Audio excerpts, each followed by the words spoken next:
না, পথে যদি ১০ লাখ টাকা ফেলে থেকে যেত, ১ লাখ টাকা আমি ১ লাখ টাকাতে একটা গাড়ি কিনতাম। আর বাদ বাকি ৯ লাখ টাকা, ২ লাখ টাকা আমি মসজিদে দিয়ে দিতাম। না না, পরের টাকা দিয়ে দিলে মসজিদে কেমন হয় না?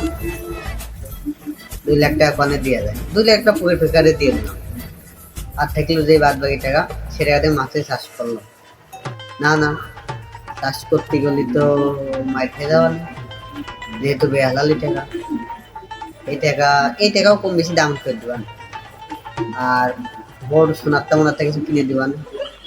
না না, এই কারণে যদি আমার বউ চলে যায়, সেটাও তো ভাবার বিষয়। কি করা যায়, কি করা যায়, কি করা যায়? ও,